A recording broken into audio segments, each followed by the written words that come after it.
लोग दीन सुनने जमा होंगे, दीन पर अमल करने जमा नहीं होंगे। मैं कोई गुस्से में नहीं, लेकिन आपको एक बात कहता हूं, जरा गौर करना, जरा ध्यान देना। आज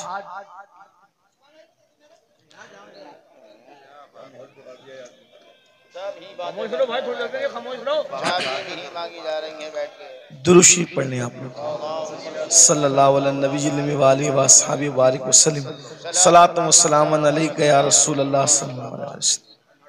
लोग दीन सुनने जमा होंगे, क़यामत की निशानियों में से एक निशानी है, दीन पर अमल करने जमा नहीं होंगे। अभी देखिए सुबह का वक्त है, कारोबार का वक्त है, संडे भी नहीं है, आज संडे नहीं है ना, वर्किंग डे है ना। लेकिन आपको मैं सलाम करता हूँ, आप लोग आराम छोड़ के, नींद छोड़ के, दुकान छोड़ के, कारोबार छोड़ के आए, क्या सुनने के लिए? दीन सुनने के लिए। लेकिन अगर इनमें किसी को कहा जाए कि वादा करो कि आज के बाद तुम नमाज नहीं छोड़ोगे, तो हाथ नहीं उठेंगे लोगों के। और अगर हाथ उठ भी गए तो वो आज ही ज़ोहर से पहले वादा किया, लेकिन ज़ोहर में नहीं पहुंचेगा। ये हंसने की बात नहीं, ये दुख की बात है। ये यानी कि माज़ अल्लाह कहीं ना कहीं जलसा करना जो वो एक रस्म बन गया, कहीं बिजनेस बन गया, कहीं शो बन गया, ये हालात हो गए। हम अल्लाह को मुंह क्या दिखाएं? अल्लाह को मुंह दिखाना है भाई। अगर जज के सामने कल तारीख हो ना, तो बड़े बड़े लीडरों को रात को नींद नहीं आती कि सुबह अदालत में खड़े होना है जज के सामने। हालांकि दुनिया का जज रिश्वत लेकर भी फैसला बदल सकता है, दुनिया का जज मुंह देखकर फैसला कर सकता है, दुनिया का जज चेहरा देखकर फैसला कर सकता है, लेकिन वो आदिल जिसकी बारगाह में अंबिया भी कांपेंगे, जिसकी बारगाह में अंबिया उसके महबूब भी नफ्सी नफ्सी पुकारेंगे, जिसकी बारगाह में फरिश्ते भी कांपेंगे, थर थर कांपेंगे।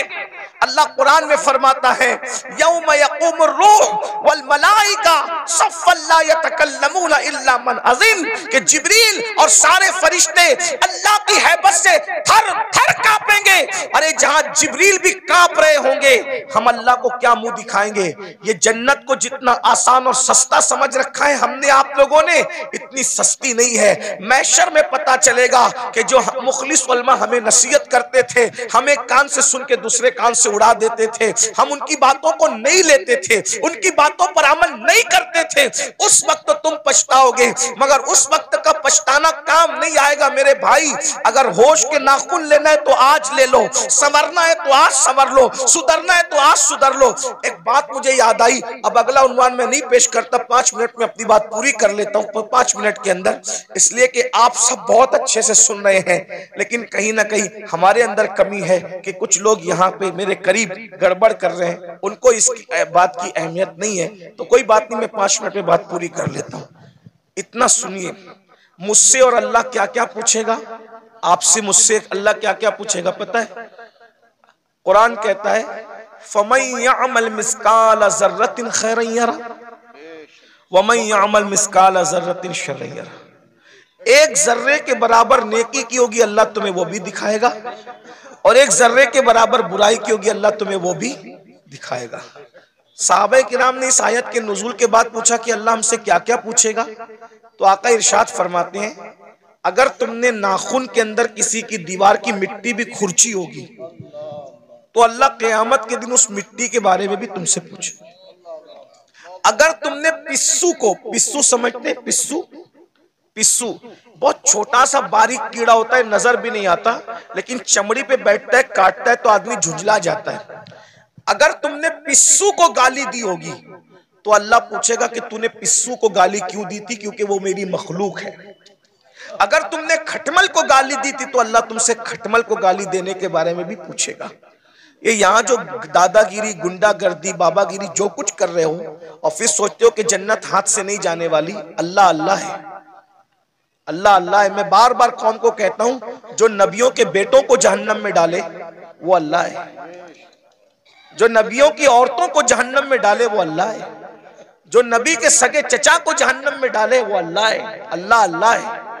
इतना बेपरवाह मत हो जाइए, इतना बेपरवाह मत हो जाइए, इतना बेपरवाह मत हो जाइए। नबी का सगा चचा इब्राहिम खलीलुल्लाह जैसे नबी का सगा चचा आजर बिच्छू की शक्ल में जहन्नम में डाला जाएगा। बताओ बताओ मेरे भाइयों, किस किस किस धुन में हो, किस मस्ती में हो, किस गफलत में हो। नूह अलैहिस्सलाम की एक बीवी जहन्नम में डाली जाएगी, नूह की बीवी, उलुल आज़्म पैगंबर की बीवी जहन्नम में डाली जाएगी। ये बहनें क्या समझ रही है कि कलमा पढ़ के जन्नत शरीफ मिल जाएगी? कुरान कहता है, क्या तुम ये तसव्वुर करते हो कि तुमने कहा कलमा पढ़ा और तुम्हें आजमाया नहीं जाएगा? तुम्हें आजमाया जाएगा और रोज आजमाया जा रहा है। फजर की सर्दी में तू अपनी जान से प्यार करके सोता पड़ा है या अल्लाह की मोहब्बत में ठंडे पानी से वुजू करके तू मुसल्ले पे खड़ा है, आजमाया जा रहा है। आज अपनी जान की मोहब्बत में सर्दी में नरम नरम बिस्तर पर सोने वालों, जहन्नम में जलने के लिए तैयार हो जाओ। क्या समझते हैं? जो लोग आपको ये कहते हैं ना, काश के कोई बुरा ना माने, और अगर किसी को दीन हक की बात सुनने में बुरा लग जाए तो लगता रहे। बहुत कुछ सोचकर बना हूं मौजे दरिया का हरीफ, वरना मैं भी जानता था आफियत साहिल में है। एक कड़वी कसेली बात सुनने के लिए हिम्मत इसीलिए जुटाता हूं कि पूरी दुनिया मुझे गाली दे, लेकिन सिर्फ मेरा अल्लाह और मेरा रसूल मुझसे खुश हो जाए, बस। जो पिया को भाई अख्तर वो सुहाना राग है, जिससे ना खुश है पिया वो रागनी अच्छी नहीं। जो आपको जलसों में कहते हैं ना, इनका चेहरा देखो और जन्नत में जाओ, इनका चेहरा देखो जन्नत में जाओ, अमीनुल कादरी का चेहरा देखो जन्नत में जाओ, ये शैतान ने इनकी फिक्र को अगवा कर लिया है। वो तुम्हें जहर दे रहे हैं, जहर। कोरोना का वायरस इतना खतरनाक नहीं है, बदअमली और बदअकीदगी के बाद भी जन्नत का टिकट बांटने का वायरस इतना खतरनाक है। कोरोना किसी को होगा तो वो अकेला मरेगा। ये गंदगी जो आएगी ना, कि बेअमली के बाद भी, जिना के बाद भी, बदकारी के बाद भी, हरामकारी के बाद भी, सिर्फ सलीम मियां को देखो जन्नत में जाओ, अमीनुल कादरी को देखो जन्नत में जाओ, और मुफ्ती साहब को देखो जन्नत में जाओ। मेरे भाई, जिनको देख देख करके जन्नत बांट रहे हो, क्या तुम्हारे पास कोई गारंटी है कि ये लोग भी जन्नत में जाएंगे? हैं? बताओ ना। खिलवाड़ न करो। ये कौम बहुत भोली है, ये हमारी बातों पर यकीन करती है, लेकिन मेरी कौम के नाजिमों, मेरी कौम के वाइजों, उलमा नहीं करते। जो वाकई आलिम रब्बानी वो ये काम नहीं करता। उसको पड़ी नहीं एक प्रोग्राम की, कोई बुलाए तो बुलाए, कोई नहीं बुलाए तो बुलाए। जिन्होंने धंधे पानी शुरू कर रखे हैं वो तुम्हारी चापलूसियां करते हैं, और तुम भी नारे लगाते हो इनको देखो जन्नत में जाओ, और फिर उसके बाद आप सिर्फ जब देख करके जन्नत मिलेगी, कोई बेवकूफ है फजर पढ़ने के लिए उठेगा? कोई बेवकूफ है जो चेहरे पे दाढ़ी रखेगा? कोई बेवकूफ है जो मुसल्ले पे रोएगा? अरे तुमने किसको देखा? सलीम मियां का नाम इसलिए ले रहा हूं कि ये मेरा भाई है, बुरा नहीं मानेगा मेरा भाई, मैं जानता हूं, अब मेरा हक है। आपने सलीम मियां को देखा ना, आपने अमीनुल कादरी को देखा, आपने मुफ्ती साहब को देखा ना। आओ मैं उसकी बात करूं जिसने सलीम मियां को नहीं, सलीम मियां के जद्दे करीम को देखा। किसको? किसको? खुदा को देखने वाली जो आंखें हैं वो मुस्तफा जाने रहमत की आंखें हैं। सैयदना फारूक आजम ने रसूलुल्लाह को देखा, बार बार देखा, हर बार देखा, जंग में देखा, अम्न में देखा। अरे उमर तो ऐसे नमाजी थे कि पहली सब में नमाज पढ़ते थे, फिर भी हालत नमाज में कंकियों से नबी का चेहरा देखते थे। ऐसा नबी को देखने वाला, ऐसा नबी को देखने वाला। लेकिन जब उसी उमर इब्ने खत्ताब का आखिरी वक्त आया, उसी उमर इब्ने खत्ताब का, कौन उमर? जिसका जिक्र तौरात में है, जिसका जिक्र इंजील में है, जिसका जिक्र कुरान में है, जिसके मशवरे की ताईद में कुरान की 22 आयतें नाजिल हुई है। मेरे भाइयों, 22 आयतें। ये जो वत्तखिज़ु मिन मकाम इब्राहीम मुसल्ला किसकी आयत, किसकी ताईद में आई? फारूक आजम की ताईद।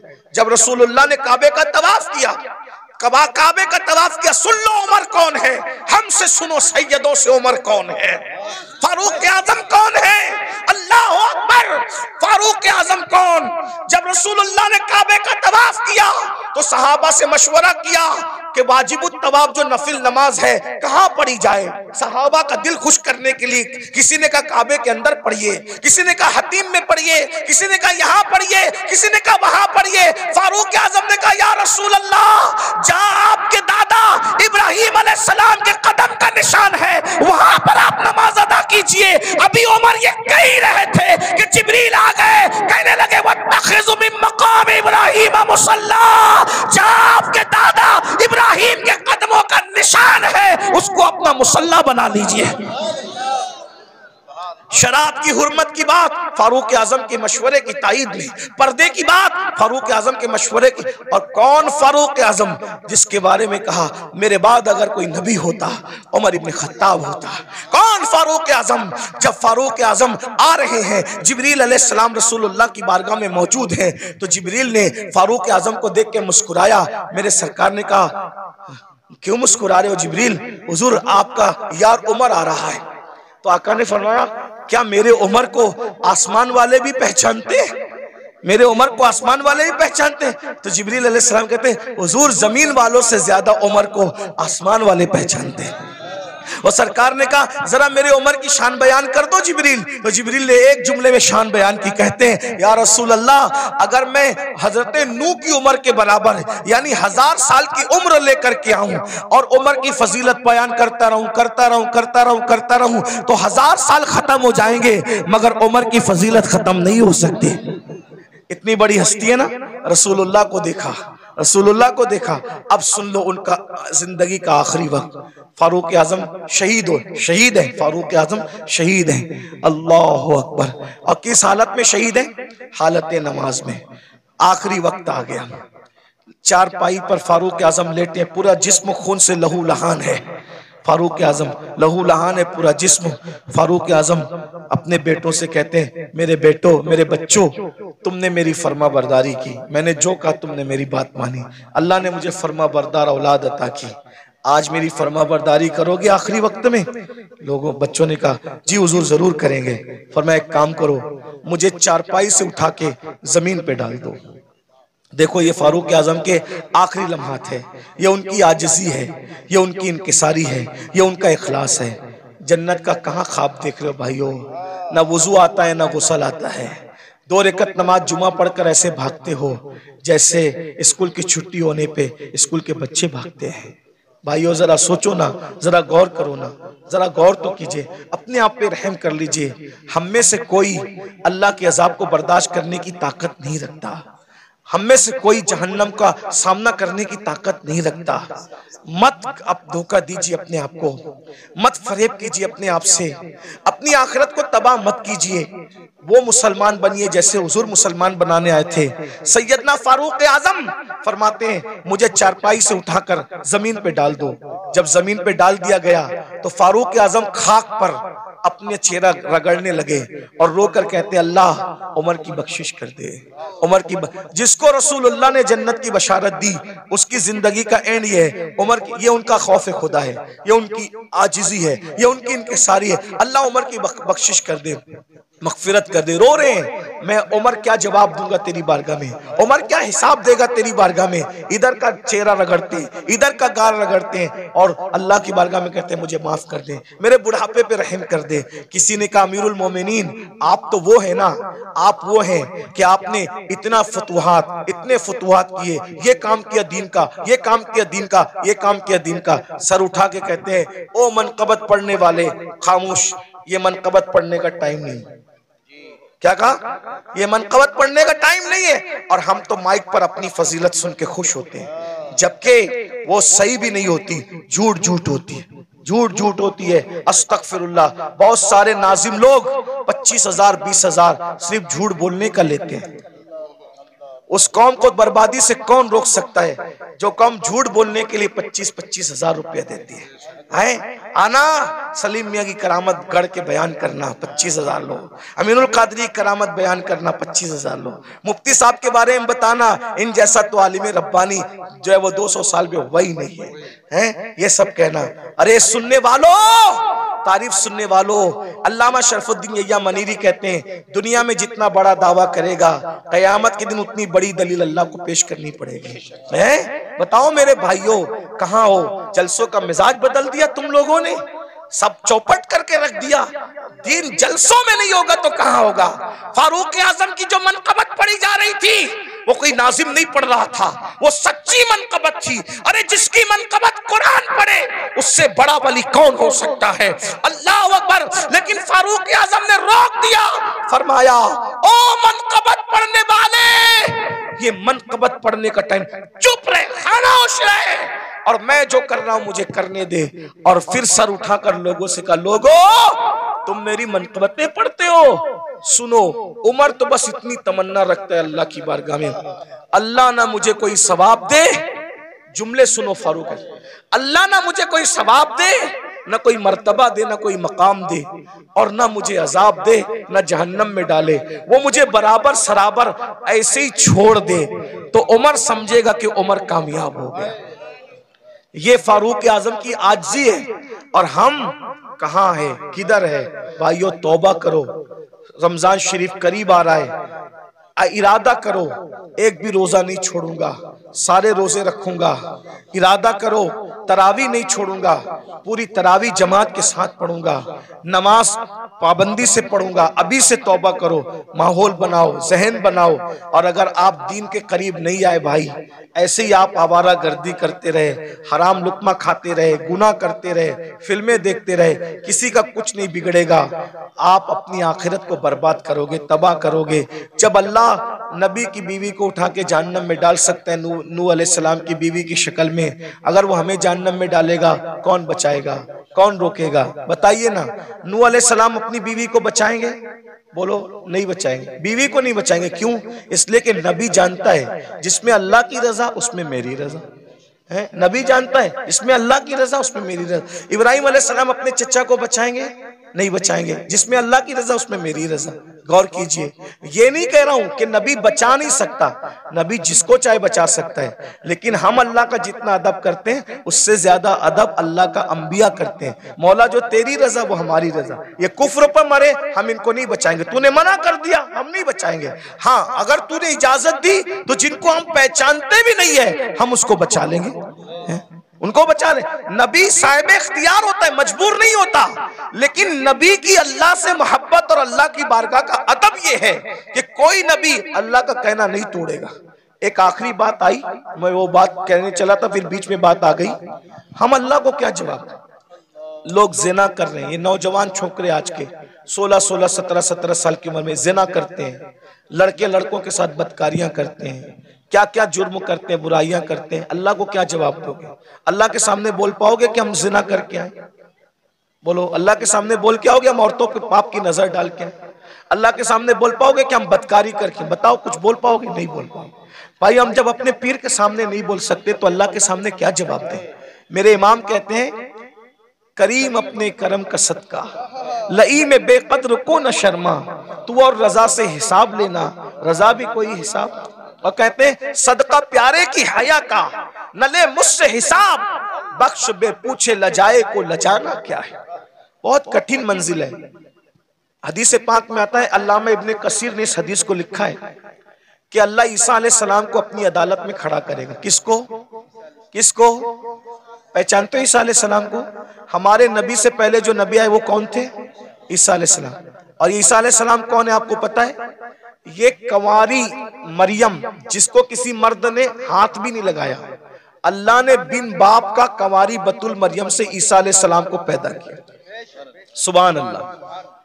अल्लाह ने इनको झूले में बोलने की ताकत अता की।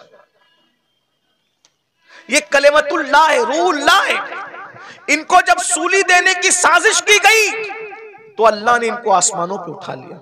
अब ध्यान देना, जब ये आसमानों पे उठा लिए गए तो इनके मानने वालों ने इनको कहा कि ईसा खुदा का बेटा था और मरियम खुदा की बीवी थी, माज़अल्लाह।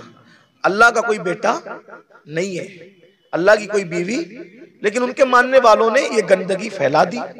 तो अल्लाह उन मानने वालों ने जो गंदगी फैलाई ना, उस गंदगी के खात्मे के लिए, यानी अल्लाह हजरत ईसा से हिसाब लेने के लिए नहीं, तवज्जो, अल्लाह जानता है कि ईसा पाक है, मासूम है, उन्होंने कोई कसूर नहीं किया, लेकिन मैदान महशर में ईसाइयों को, क्रिश्चियन को रुस्वा करने के लिए, ईसाइयों को रुस्वा करने के लिए अल्लाह हजरत ईसा को अपनी अदालत में खड़ा करेगा, और अपनी अदालत में खड़ा करके अल्लाह पूछेगा कि ऐ ईसा, क्या तुमने इन ईसाइयों को, अपने मानने वालों को यह कहा था कि तुम अल्लाह के बेटे और तुम्हारी मां अल्लाह की बीवी है? तुमने ये बात कही थी?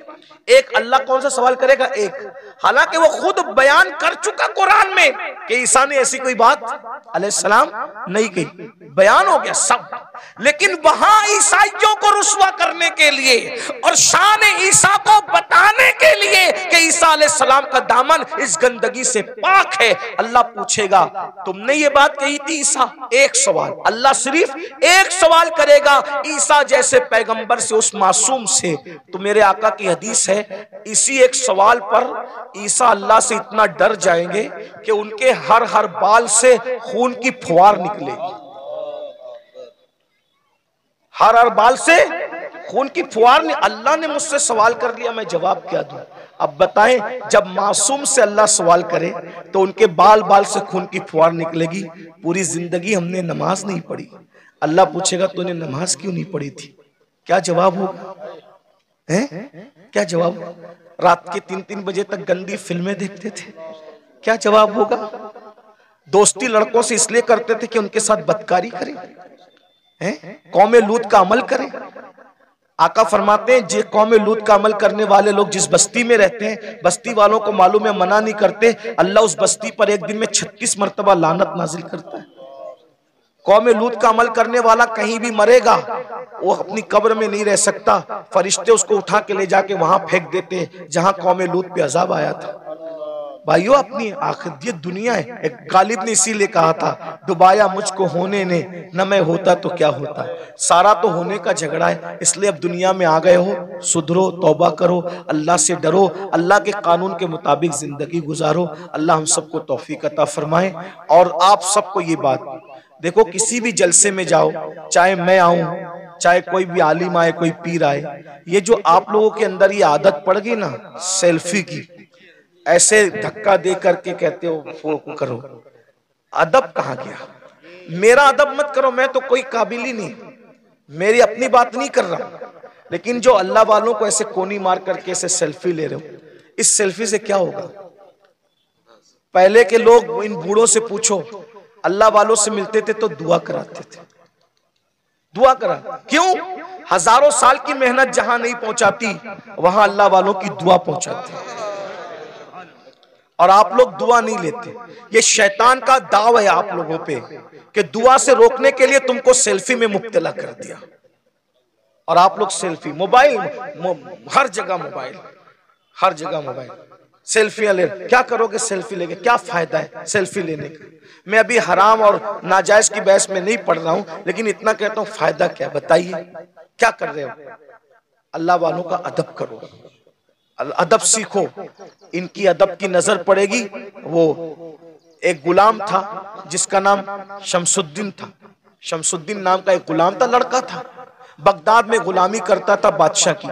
बादशाह ने कहा कि जा और जा करके फुला काम कर।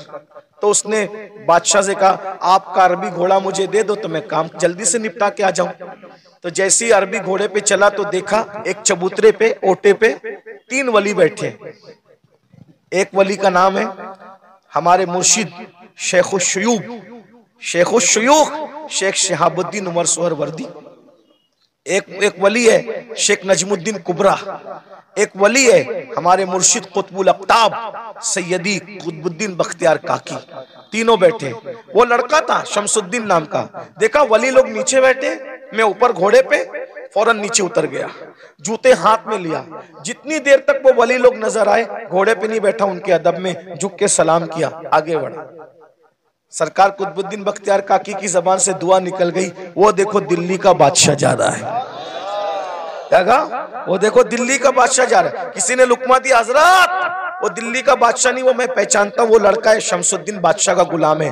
कहा जो हमारा अदब करे और वो हमारी जबान से निकल जाए दुआ, फिर अल्लाह उसको रद्द करे, ऐसा नहीं होता। हमने कह दिया दिल्ली का बादशाह, तो जब तक ये मरेगा नहीं तब तक दिल्ली का बादशाह बनेगा नहीं है। उस वक्त तक मौत नहीं आएगी जब तक दिल्ली का और दुनिया ने देखा ख्वाजा कुतुब की जबान से दुआ निकली, अल्लाह ने कैसे पूरी किया, वो गुलाम से आजाद हुआ और दिल्ली का बादशाह बना। उसी बादशाह को दुनिया सैयदी शमसुद्दीन अल्तमश के नाम से जानती है। दुआ लो, दुआ लो। ये जो हंगामा का माहौल रहता है, इधर धक्का दे उधर धक्का दे, ऐसा मत करो। हमें कोई बुरा नहीं लगता, हम आपस में डिस्कस करते हैं, तुम लोग जो करते हो मोहब्बत में करते हो, लेकिन हमारी मोहब्बत में आप मजमे को धक्का देते हो। जहाँ 40 मोमिन जमा होते हैं उसमें एक अल्लाह का वली होता है। मुझ गुनेगार से मिलने के लिए आप किसी वली को धक्का दे दोगे तो अल्लाह तुमसे भी नाराज हो जाएगा और मुझसे भी नाराज हो सकता है। इसलिए भाई अगर हजर अस्वद चूमने की बात हो तो धक्का दे के हजर अस्वद नहीं चूम सकते, तो धक्का दे के किसी से मुसाफा कैसे कर सकते हैं? ये सब आपको सीखना होगा। डिसिप्लिन। कल रात भी ऐसा हुआ और होता ही रहता है, ऐसा लगता है जैसे झगड़ा हो रहा है, ऐसा लगता है जैसे झगड़ा हो रहा है। अब ये क्लिपें चलेगी, आप तो मोहब्बत में मिलने तड़प रहे हो, लेकिन अगर कोई हुकूमत को ये पहुंचा दे कि देखो ये जलसों में ये लोग झगड़ा करते हैं, तो क्या ये क्लिपें आपके जलसों के बंद करने का सबब नहीं बन सकती हैं? बोलेंगे तुम लोग तो झगड़ा, आप झगड़ा नहीं कर रहे हो, लेकिन भाई जो वो मुखालिफिन को तो एक बहाना चाहिए ना कुछ भी काम हुकूमत से करवाने का। तो आप यही महफिल नहीं जिसमें मैं हूं, वही नहीं, कोई महफिल हो आप डिसिप्लिन का मुजाहरा करें, आपको देखकर ऐसा लगे यार ये लोग इतने डिसिप्लिन वाले हैं, तो इनके आका के जो सहाबा होंगे उनके पास कैसा डिसिप्लिन होगा, वलियों के पास। अभी सैयद सलीम मियां साहब मुझे कह रहे थे नाश्ते पर कि यार दुबई में कैसी महफिल थी यार, सब सन्नाटे में सुन रहे थे।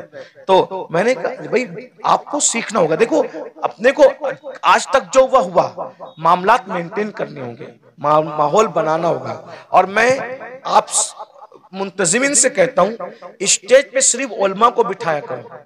ये जो स्टेज का मेयार आपने खराब किया है ना मुंतजिमिन ने, फला सेठ भी बैठ रहा है, फला सेठ लोगों को कुर्सी दो नीचे, समझे?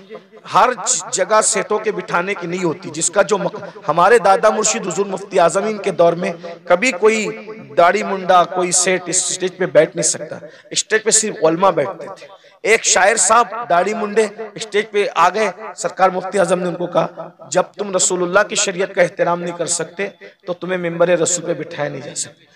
यानी वो लोग अच्छा बुरे का कोई वो कि किसी को अच्छा लगे तो लगे, जिसको बुरा लगे तो शरीयत एक नंबर पर है, अल्लाह की रजा एक नंबर पर है, वो ऐसे लोग थे। लेकिन आज हम लोग क्या है, कोई चंदा दे रहा है ज्यादा तो हमने दिन का कानून तोड़ दिया उसके लिए। ये सब अच्छी बात नहीं करो, ये सब इससे नुकसान होगा। फिर कोई भी स्टेज पे चढ़ के आता है, ये स्टेज की बात नहीं कर रहा हूं मैं, जनरल बात कर रहा हूँ, आप इनसे बदजन मत होना इस जलसे वालों से, जनरल बात कर रहा हूँ। तो ये सब मत करो, जिसका जहां मकाम है उलमा जहां बैठते हैं उलमा बैठे, सेठ लोग मुखय्यर लोग जहां बैठते हैं उनको कुर्सी देके बिठा दो, सियासी लीडर आना है उनको कुर्सी देके बिठा दो, सबको इज्जत दो। मैं ये नहीं कह रहा हूं किसी को जलील करो, सब हुजूर का जो उम्मत है वो इज्जत के काबिल है, लेकिन जो कुर्सी में बैठे उसको कुर्सी दे दो, अच्छे से बिठा दो। स्टेज पे सिर्फ उलमा रहे, मुतशर्रा रहे। और जो मेरे स्टेज पे बैठे हुए लोग हैं उनसे भी कहता हूं आप लोग भी फोटो वोटो न खींचे। देखो हमारे बुजुर्गों ने फरमाया कि अगर आलिम दीन अगर जो है वो सुन्नत तर्क करेगा तो पब्लिक फर्ज पढ़ना छोड़ देगी, समझे? आलिम अगर चलते चलते रास्ते से टोपी उतारेगा तो पब्लिक, हाँ वो नहीं कहना चाहता था, सही कहा जी, सही कहा, यही कहा हुजूर मुफ्ती आजम ने, यही कहा, लेकिन कुछ चीजें माइक पे कहने की नहीं होती। आप अल्लाह आपको जज़ाए खैर दे, मेरा काम आसान कर दिया। यानी तुम टोपी उतार के सर नंगा करोगे, लोग अपना पूरा वजूद बगैर कपड़े का कर लेंगे, इसका ख्याल करें। तो ये मेरे भाई भी कुछ जो नौजवान हमारे जूनियर उलमा है ना, मैं उनसे माफी मांगते हुए कहता हूँ ये लोग भी सेल्फी लेने लगते हैं। आप लोग तो आपको देख के नीचे वाले भी लेंगे, है ना? तो मैं आपको ये नहीं कह रहा हूं कि मैं कोई फतवा देने आया, कोई साहिब फतवा आदमी नहीं हूं, लेकिन कम से कम महफिल के तकद्दुस का ख्याल करो, और हम जो करेंगे हमारी कौम भी वो करेगी। अब मैं देखना चाहता हूं कि आज से इस महफिल में कितना बदलाव आता है। अगर बदलाव आया तो समझ लूंगा कि मुझे दोबारा आना चाहिए इस तरफ, और अगर नहीं बदलाव आया तो समझ लूंगा कि गला सुखा कर कोई फायदा नहीं है ना। तो अभी हमें समझ में आ जाएगा। अब आगे का प्रोग्राम आप सुने। क्या प्रोग्राम है आगे? अच्छा, वहाँ ये सलीम इजाजत। अस्सलाम वालेकुम।